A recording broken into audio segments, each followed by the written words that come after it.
Oi, tudo bem? Eu sou Ralph de Bugalho e este é o Vlog do Escritor. Dando prosseguimento com o segundo módulo da oficina virtual de escrita, sobre personagens, hoje eu queria falar sobre de onde surgem os personagens, como eles se originam. Imagino que quase todos os escritores, eu inclusive, temos três meios principais para conceber personagens, de onde extrair inspiração. A primeira delas é da vida real, da nossa vida particular, do nosso convívio, pessoas que a gente conhece, parentes, a gente mesmo, né? Eu acho que, eu já falei isso anteriormente, mas eu acho que, essencialmente, todo livro de ficção é uma espécie de autobiografia, onde a gente revela nossos gostos, nossos interesses, nossas dúvidas, nossas ansiedades, nossas aspirações, nossos sonhos, nossos medos. A gente fala de temas que nos dizem respeito, então os livros são parte da gente e nos revelam também. Há uma moda, que não é tão recente, mas é uma tendência dos escritores escreverem sobre si próprios, com personagens que são muito próximos de si. Isso já tem uma longa trajetória, né? O Proust fazia isso, o James Joyce fazia isso, o Bukowski. Tem uma porção de gente que faz isso, mas é uma maneira de você criar personagens verossímeis, pelo menos, porque você está falando sobre si próprio e supõe que a gente se conhece, né? Mas também podemos extrapolar para outras pessoas, né?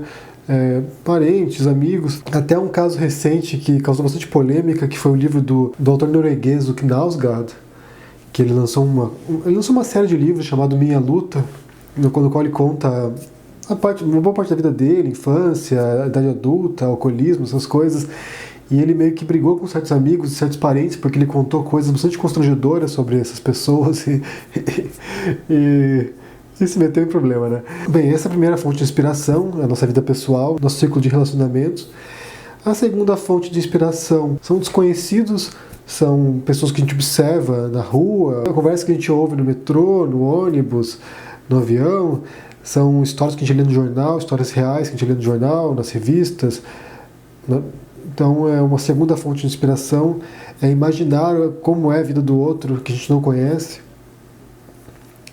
Eu acho que é um exercício muito interessante esse, de tentar se pôr no lugar do outro e imaginar o que se passa na vida íntima das pessoas que a gente não tem ideia. E a terceira fonte de inspiração são outros personagens que já existem. Pode ser personagens de filmes, personagens de outros livros. A literatura é também um grande diálogo com outras formas artísticas. Não é incomum que personagens ou mesmo outros autores apareçam nas histórias de alguns escritores. Só para pensar num exemplo bem rápido aqui, o livro do Saramago, O Ano da Morte de Ricardo Reis, no qual ele fala sobre o personagem, o heterônimo do Fernando Pessoa, né?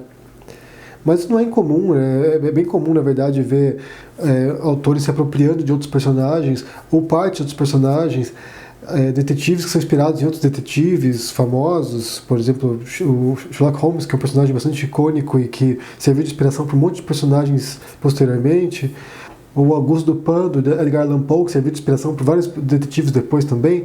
Então é muito comum, eu acho que os personagens literários ou do cinema, eles são grandes fontes de inspiração. Há toda uma tradição, desde o Aristóteles, desde a Grécia Antiga, de fazer isso. O Aristóteles mesmo falava que era uma boa ideia usar personagens conhecidos, porque isso causava identificação com a plateia, né? No caso, está falando da tragédia, e está falando dos heróis mitológicos, né? Por exemplo, o Odisseu, o Ajax, ou a Cassandra, ou o Agamenon, esses personagens, porque são personagens que estão em várias outras obras anteriores e as pessoas já conhecem, então se identificam rapidamente. É claro que isso pode gerar alguns problemas legais, né? Você não pode usar um personagem de outra pessoa indiscriminadamente.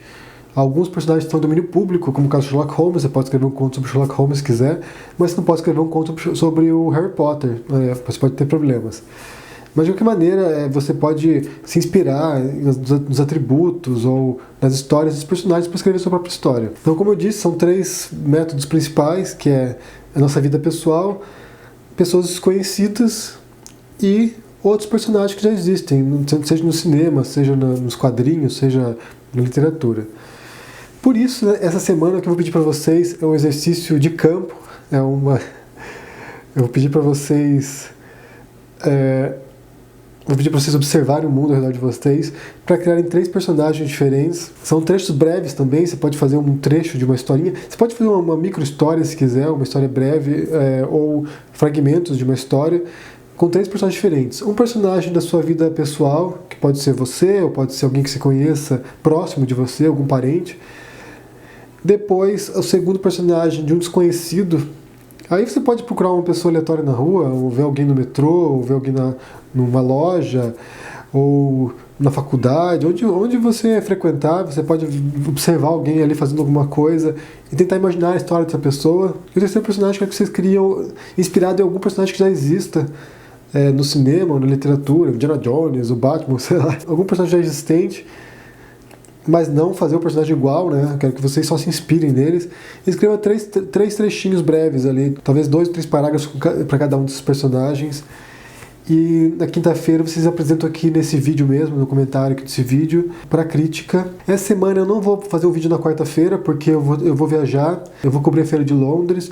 Eu não sabia se eu ia ou se eu não ia, mas acabei decidindo de última hora, então eu vou. Portanto, só vai ter o vídeo da segunda e o vídeo da sexta. E na sexta eu volto para dar instruções sobre como ler esses personagens e como proceder para fazer a crítica. Eu espero que vocês tenham gostado desse vídeo. Se você gostou, dê um joinha aí embaixo, deixe seu comentário e a gente se vê por aí. Abraço e até mais.